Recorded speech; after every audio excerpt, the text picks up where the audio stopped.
So hello curious minds, I am back again. जिस signal को investigators एक damage submarine का इमरजेंसी सिग्नल समझ रहे थे, वो सडनली मूव करने लगा था।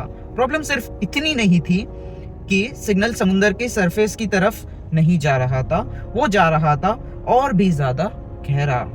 अब सर्च टीम के सामने एक सवाल था, आखिर समुंदर के नीचे मूव क्या कर रहा था।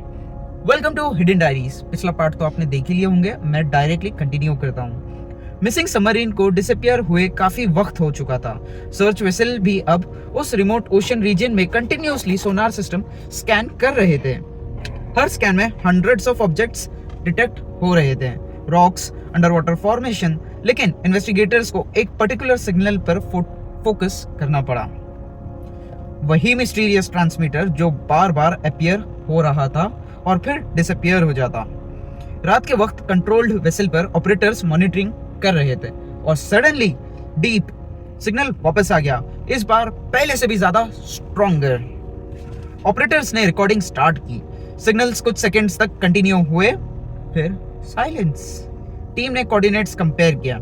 एक स्ट्रेंज पैटर्न सामने आया। पहला सिग्नल एक लोकेशन से आया था, दूसरा सिग्नल उस लोकेशन से सेवरल 100 मीटर्स दूर से। मतलब सोर्स स्टेशनरी नहीं था, वो मूव कर रहा था। इन्वेस्टिगेटर्स ने सबसे पहले नेचुरल एक्सप्लेनेशन चेक किया, under water currents possibilities, floating possibilities, marine equipments possibilities. लेकिन एक प्रॉब्लम थी, सिग्नल जिस डायरेक्शन में मूव कर रहा था वो नॉर्मल ओशन के करंट से अपोजिट थी और डेप्थ भी चेंज हो रही थी। सोर्स स्लोली डीपर जा रहा था। सर्च वेसल ने उस एरिया में एक्टिव सोनार डिप्लॉय किया। कुछ मिनट्स तक स्क्रीन कंप्लीटली नॉर्मल था, फिर एक रिटर्न अपीयर हुआ, एक large object. Shape perfectly clear नहीं था, लेकिन ऑब्जेक्ट नेचुरल रॉक फॉर्मेशन जैसा नहीं लग रहा था। ऑब्जेक्ट ने स्कैन रिपीट किया, object disappear. Second scan again appear, third scan same location. अब टीम को लगा कि शायद उन्हें एक कुछ इंपॉर्टेंट मिल गया है। सबसे ऑब्वियस थ्योरी थी, we found the missing submarine. अगर सबमरीन एक्सीडेंट बाद भी सेटल हो जाती तो उस वक्त व्रैकेज सोनार पे अपीयर हो सकता था। टीम ने कोऑर्डिनेट्स मार्क किए। रिमोट अंडरवाटर व्हीकल, एक अनमैनर्ड अंडरवाटर मशीन को डिप्लॉय करने की प्रिपरेशन शुरू की गई। मिशन सिंपल था, नीचे जाओ, इमेजेस कलेक्ट करो, ऑब्जेक्ट को आइडेंटिफाई करो और अगर से कुछ मिसिंग सबमरीन है तो search officially breakthrough achieve कर लेगा। लेकिन सर्च ऑपरेशन के दौरान एक स्ट्रेंज चीज हुई। अंडरवाटर व्हीकल नीचे जा रहा था, डेप्थ इंक्रीज हो रही थी, 1000 मीटर्स, 1500 मीटर्स, 1501 मीटर। फिर सिग्नल कंप्लीटली डिसअपियर हो गया। कंट्रोल रूम साइलेंट हो गया। ऑपरेटर्स ने फ्रीक्वेंसी चेक की, नथिंग। व्हीकल के सेंसर्स चेक किए गए, एवरीथिंग नॉर्मल। फिर कुछ मिनट्स बाद सिग्नल्स वापस आए, लेकिन इस बार वो अंडर वाटर व्हीकल के सामने नहीं थे, वो उसके पीछे थे। सोनार ऑपरेटर ने इमीडिएटली स्कैन जूम किया।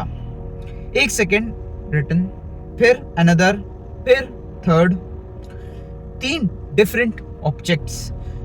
ये एक ही ऑब्जेक्ट को रिपीटेडली पोजीशन चेंज कर रहा था। टीम कंफ्यूज थी।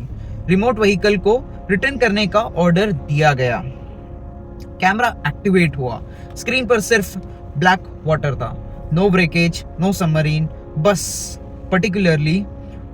पर्टिकुलर्स और कंप्लीट डार्कनेस। व्हीकल ने अपनी पावरफुल लाइट्स एक्टिवेट की।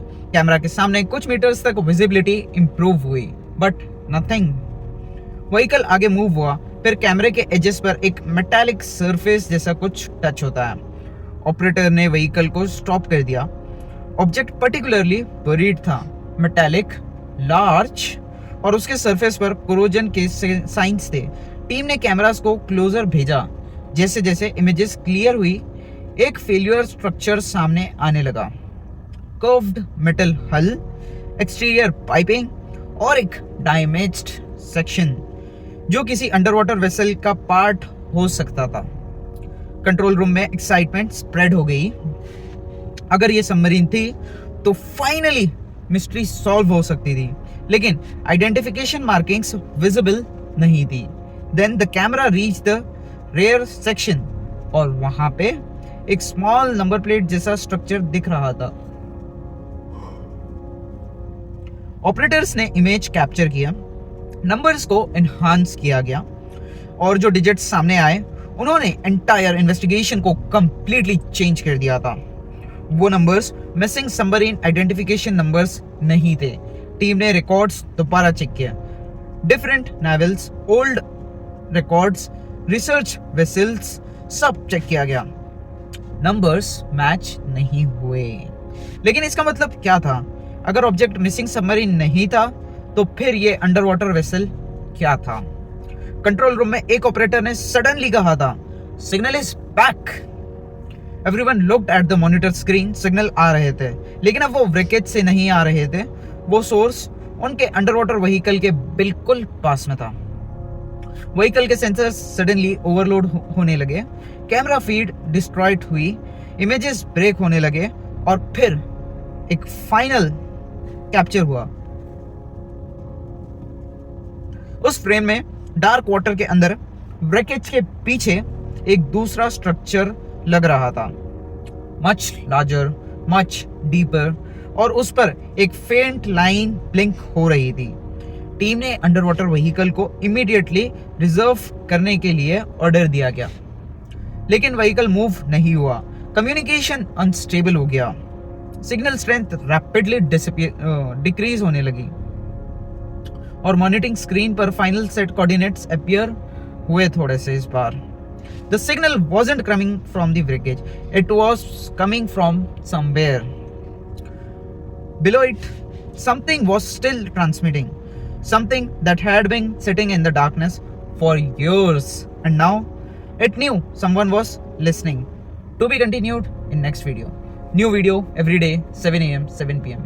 बहुत मेहनत लगती है डेली 2 वीडियो बनाने में, स्पेशली रात में तो मुझे बहुत नींद भी आती है, फिर भी मैं इतनी मेहनत करके आपके लिए वीडियोस बना रहा हूँ। तो आपका भी कुछ काम बनता है ना, वो नीचे रेड सब्सक्राइब बटन दिख रहा ना, दबा दो उसको जल्दी से। सब्सक्राइब करो यार, सब्सक्राइब नहीं कर रहे। व्यूज़ आ रहे हैं अल्हम्दुलिल्लाह, बहुत व्यूज़ आ रहे, सब्सक्राइब भी कर लो। See you in the next part, good bye.